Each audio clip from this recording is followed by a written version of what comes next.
The sun is shining, and in Britain we are melting. We can cope with the rain, we can cope with the cold, but when the sun comes out, it's a different story. So while I sit here in my boxers and tank top and my fan at my back at full blast and record this video for the popular demand of 7 individuals that decided to vote on the community poll, I see you guys, you're gems. Well, here I am like a genie being summoned to fulfill your wish, and here we go for Summer Game Fest. So if you're interested in a Dark Souls Pinocchio, or want to know what's happening with the Final Fantasy franchise, or do you fancy a bit of finish him with a new look at Mortal Kombat 1, or when Spidey 2 is coming, who's crossing over into Exoprimal from Capcom, what's happening in Season 4 of Call of Duty, or you just want to switch off and shoot some things in a fantasy setting. And that's just mentioning a few titles that were at Summer Game Fest. Single player, multiplayer, co-op. Summer Game Fest had it all for a wide range of players around the world. And regardless of what the Twitter mafia might tell you, I thought the show was actually okay. So sit back, relax, and let's talk about games. First up, we have Lies of P, the upcoming Souls-like, available on September 19th. On both consoles, that's your PlayStation and your Xbox and your PC. Currently there is a demo available for all platforms. I do have the demo myself, but I have not played it yet. The demo features the first 2 chapters of the game, including challenging boss encounters and introductions to key characters and unique areas to explore. So be sure to check that out on your chosen platform. If you've already played it, let me know what you think in the comments down below, and it's also available on Game Pass day 1. Next, we move on to the fighting scene for Mortal Kombat 1 that releases on the same date, which is September 19th, on both PlayStation and Xbox and PC, for only those purchasing the standard edition. Those who purchase the premium edition or collector's edition will get early access to the game on September 14th, as well as pre-orders will receive Shang Tsung as an in-game playable character, as well as you'll also have access to the closed beta in August of this year. Ed Boon and his team have done a fantastic job of putting Mortal Kombat 1 together. It'll also have a story mode included, new executions, playing tribute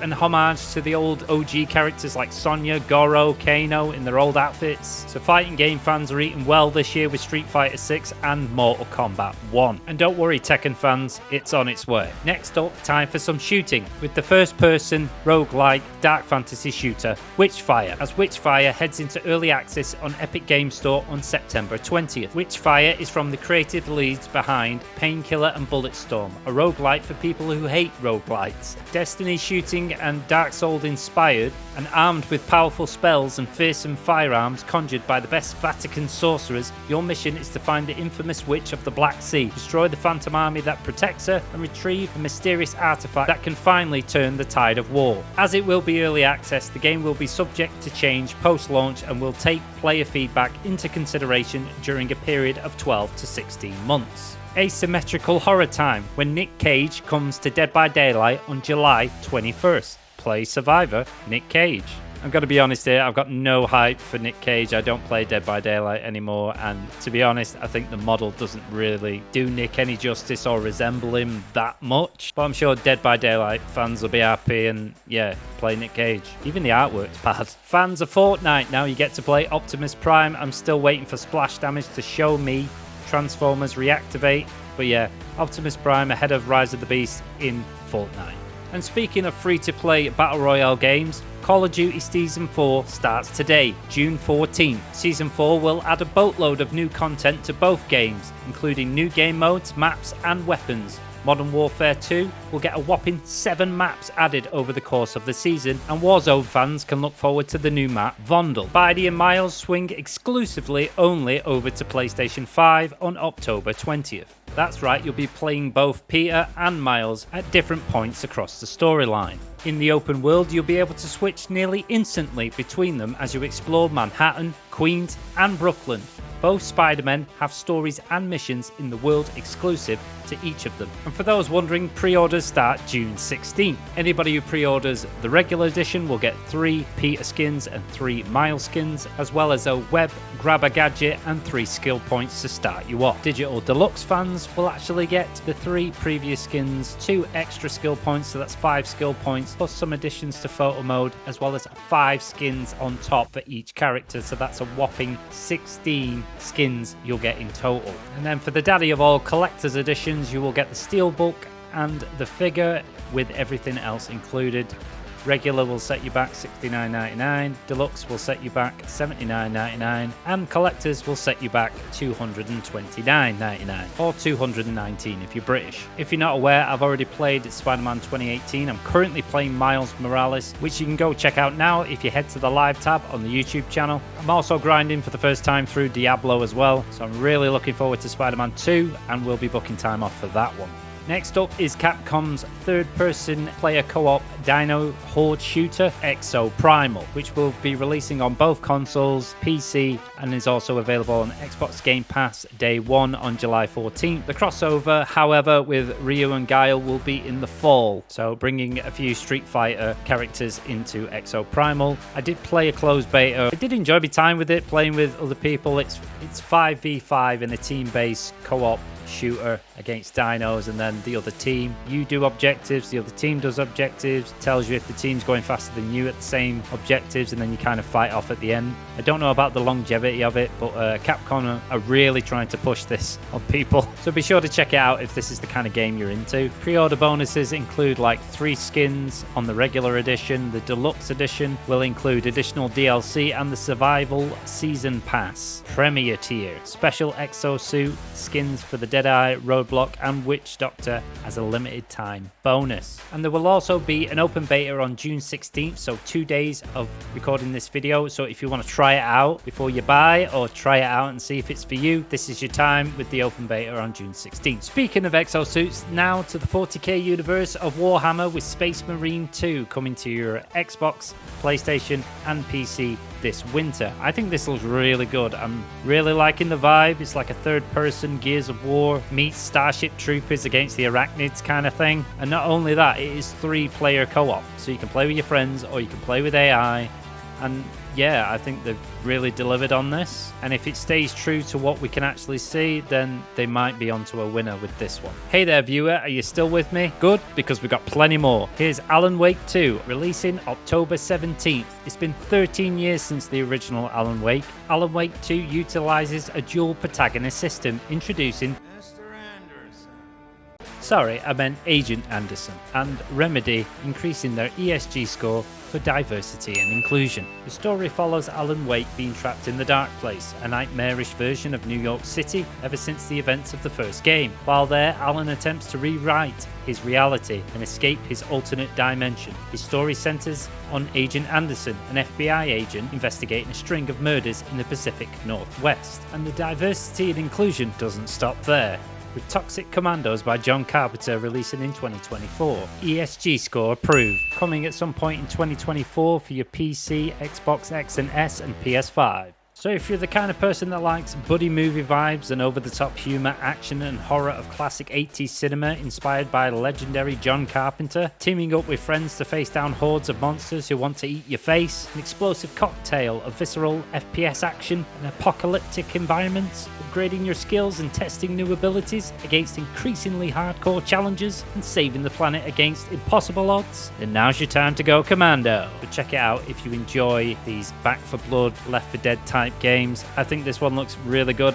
considering it's like World War Z meets Left 4 Dead. I think it could be fun. Looks a lot better than Back 4 Blood did. And if you're a PC player, go check out their website with the opportunity to sign up for their closed beta. And maybe if that's not enough to satisfy your diversity inclusion itch, how about Banishers, Ghosts of New Eden, releasing in late 2023 on PC, PS5, Xbox X and S, where the alive husband and dead wife take on the supernatural.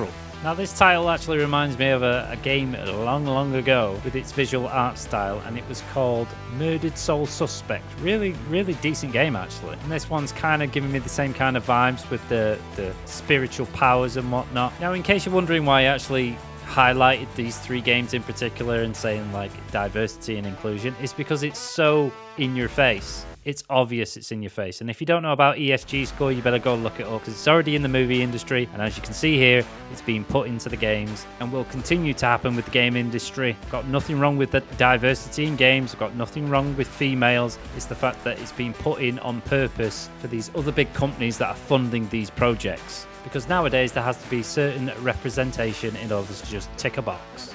And I believe these 3 titles actually look good and interesting. It's when it's forced that it's the problem. Now for ARPG fans, Path of Exile 2 coming at some point this year.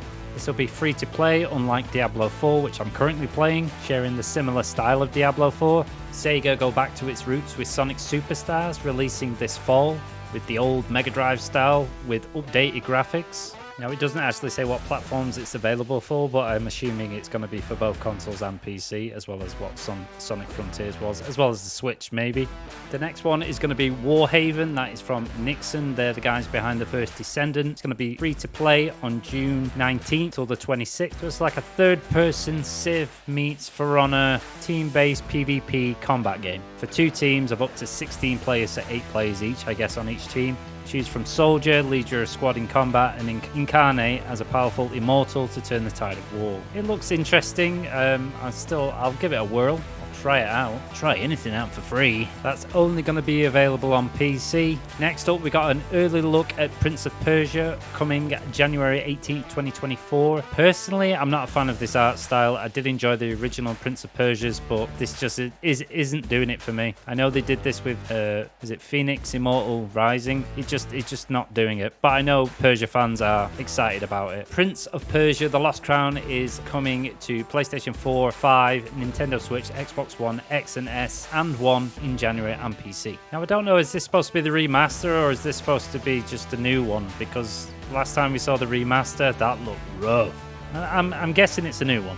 Now, for the Final Fantasy fanatics out there, Final Fantasy Rebirth, early release of 2024. Cloud and crew wandered grassy fields, visited what looked like to be Cosmo Canyon, and took on some fearsome enemies. Even Yuffie, who first came back in Final Fantasy VII Remake's DLC, showed up in the trailer. The game will be available on 2 discs, according to the trailer. If you purchase the physical edition, it will be exclusively to PS5 only. Second chapter of the elaborate remake project was unveiled last year following the launch of Final Fantasy VII Remake in 2020. Over the last few days, Square Enix have been teasing big news about the game through a series of tweets confirming things like new characters, what sounds like a more open world, and more music. Isn't the only major Final Fantasy release coming. Final Fantasy 16, which takes the series in a much darker Game of Thrones inspired direction, is launching and it hits PS5 on June 22nd. This hits PS5 next year. So Final Fantasy fans should be happy they're getting their fill of Final Fantasy.